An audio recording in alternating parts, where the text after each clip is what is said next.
Welcome to Headstones and Microphones, where we use AI to step into the past through a researched, first-person simulation of history's most interesting people.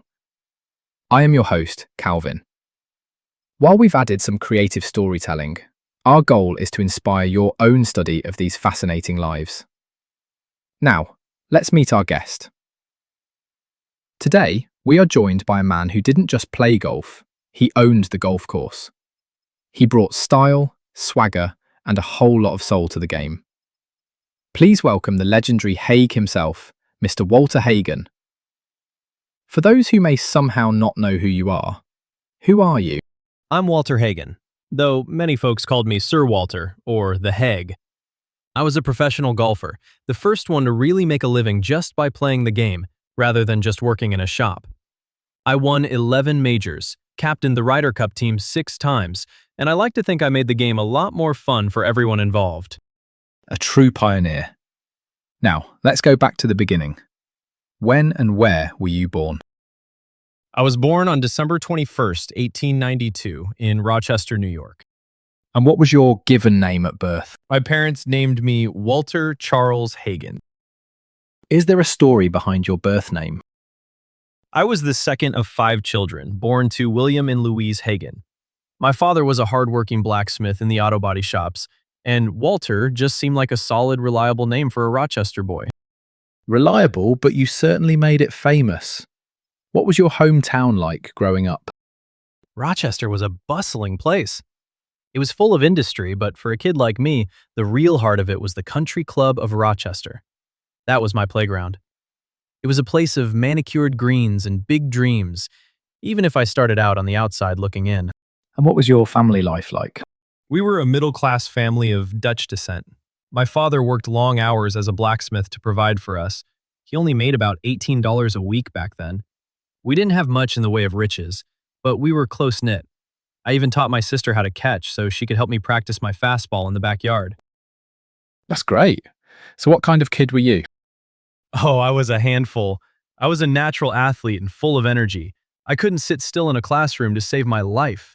I was always outdoors, whether I was shagging golf balls or pitching a baseball. I had a bit of a rebellious streak. I actually quit school at 12 because I figured the country club could teach me everything I actually wanted to know.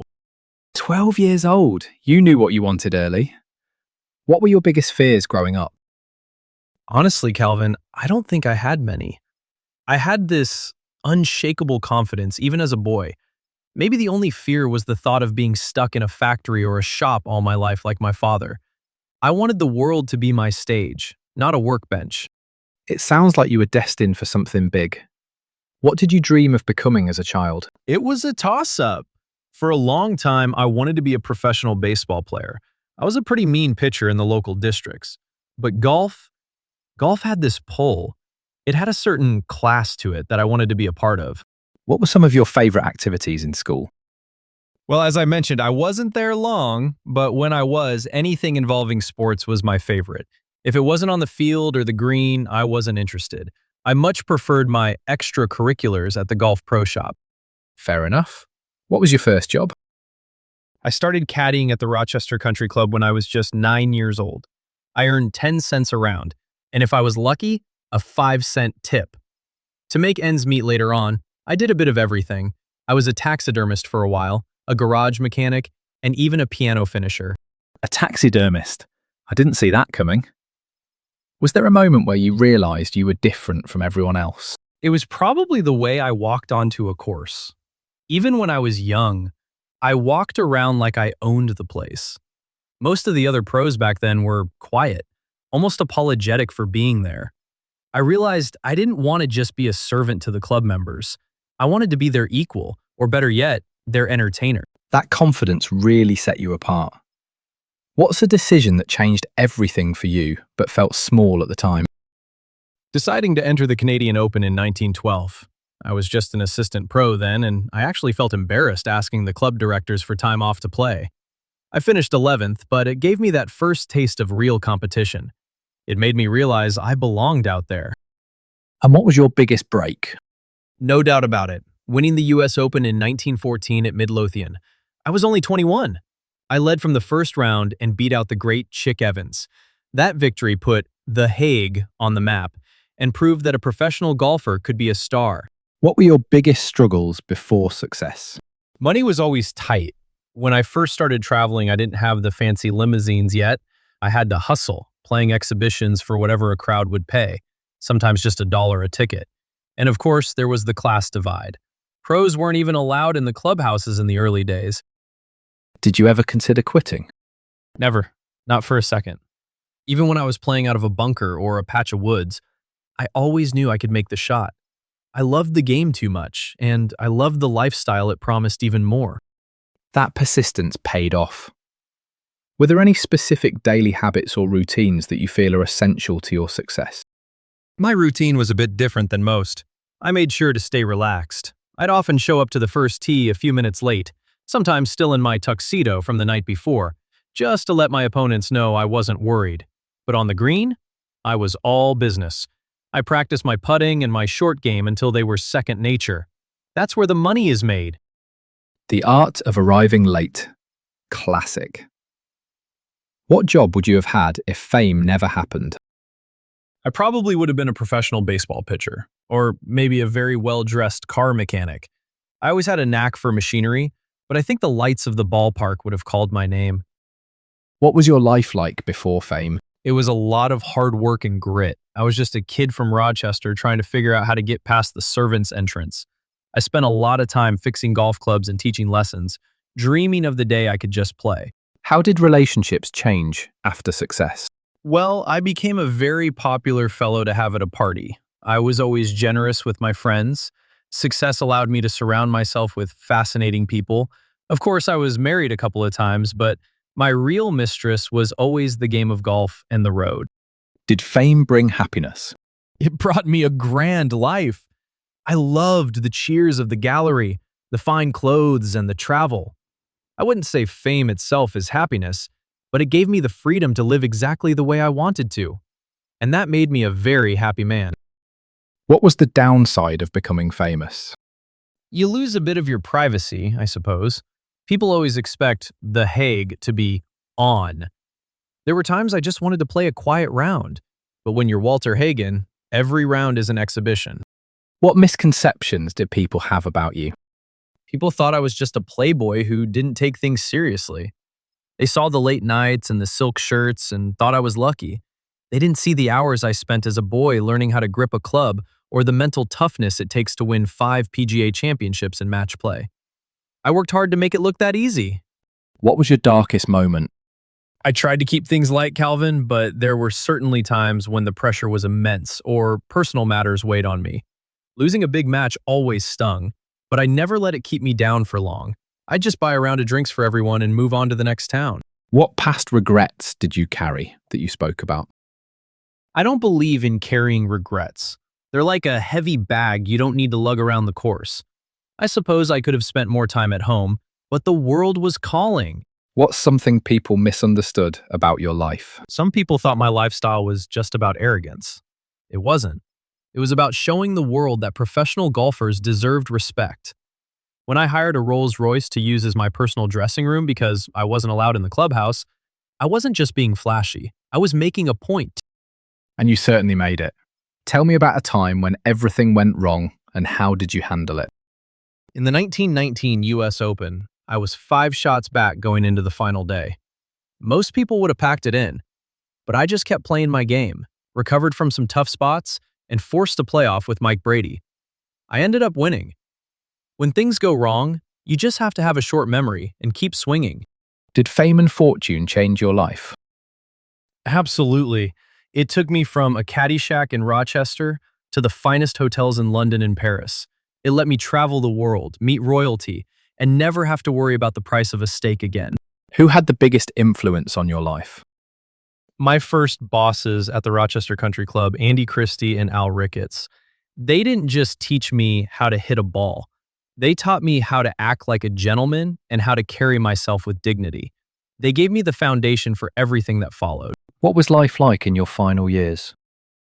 I settled down in Traverse City, Michigan. It was a bit quieter than the barnstorming days, but I still loved the game. I spent a lot of time at my home there. looking out over the water and reflecting on a life well played. What were you working on in your career before you passed away? I had written my autobiography, The Walter Hagen Story, which came out in the mid 50s. I wanted to make sure the history of the game and the stories of how we changed it were recorded. I also stayed involved in the golf world as an elder statesman, always happy to give a bit of advice to the younger pros. When and where did you pass away? I passed away at my home in Traverse City on October 6th, 1969. I was 76 years old. What happened? I had been dealing with throat cancer for some time. It was a tough battle, but I faced it with the same spirit I brought to the 18th hole. What's a random fact about you most people have never heard? Most people know I carried a lot of clubs, but did you know I once regularly carried 22 clubs in my bag? This was before they limited it to 14. I did it because manufacturers would pay me to keep their clubs in there. I was a walking billboard before people even knew what that was. What's the craziest rumor ever told about you? Oh, there were always rumors about my late night carousing. One of the favorites was that I'd have my caddy roll up my tuxedo and toss it around so I'd look like I had just come from a party when I stepped onto the first tee at 8 a.m. Sometimes the rumor was true, and sometimes I just liked the legend. What was your most unique habit? I'd say it was my habit of conceding short putts to my opponents early in a match. I wanted them to get used to not having to try. Then, on the final holes when the pressure was on, I'd make them putt everything. It was a bit of a psychological edge. That is brilliant. What was your favorite food? I always had a weakness for a good, thick steak. And maybe a nice dish of lobster if I was feeling particularly grand. Did you have a favorite restaurant? I loved the dining rooms in the grand hotels like the Savoy in London. But honestly, any place with good service, a fine bottle of bourbon, and a lively crowd was my favorite kind of place. What was your favorite book? Aside from my own story, I wasn't a big reader of novels, but I always enjoyed Grantland Rice's writing. He knew how to capture the spirit of sport like nobody else. Did you have any known rivalries? My biggest was with Bobby Jones. He was the great amateur and I was the professional. We had a massive 72-hole match in 1926 that people called the, quote, World Championship. I managed to win that one 12-11. He was a magnificent player and a true gentleman, but I always enjoyed proving that the, quote, pro could hold his own. Tell us a story nobody talks about. Early in my career, I worked as a piano finisher. I think that's where I got my appreciation for a fine finish. It taught me about patience and detail, things you need when you're lining up a 20-foot putt on a fast green. What's your funniest behind-the-scenes moment? One time, after being refused entry to a clubhouse in England, I hired a footman to carry my bag and follow me around while I stayed in my rented Rolls Royce. The look on the officials' faces was worth more than the prize money. Did you ever prank someone? I loved a good laugh. I once convinced a group of pros to buy a large clock for the Inverness Club during the 1920 US Open. We told the club it was a gift, but we only gave it to them on the condition that we were finally allowed full access to the clubhouse. It worked, and it changed the rules for pros forever. What was the most outlandish purchase you made? Probably those twin limousines. I'd have one for me, and the second just to carry all my trunks of clothes. A man's got to have his options, you know? Absolutely. What advice would you give people chasing success? Don't take yourself too seriously, but take your work very seriously. Be the best at the things that matter. For me, that was putting. And let the rest take care of itself. And most importantly, make sure you're having a grand time doing it. If you aren't enjoying the ride, what's the point of the destination? Wise words from a legend. Walter, before we sign off, do you have any closing remarks about the stories you've shared, or anything else you'd like to say to the listeners? Just this. Golf is a game of misses, and life is much the same. It's not about being perfect. It's about how you handle the misses. Keep your head up, keep your swing smooth, and never forget to buy the first round. Thank you so much for having me, Calvin. It's been a blast. From the blacksmith shops of Rochester to the heights of the golfing world, Walter Hagen truly lived a life of no hurry, no worry. We've talked about his 11 majors, his battle for professional respect, and even his secret life as a taxidermist. Walter, thank you again for coming on the show. And that wraps up another conversation from Beyond the Grave. Thanks for joining us on the Headstones and Microphones podcast. Remember, legends may die, but their stories never do. Please help spread the word by sharing and following the pod.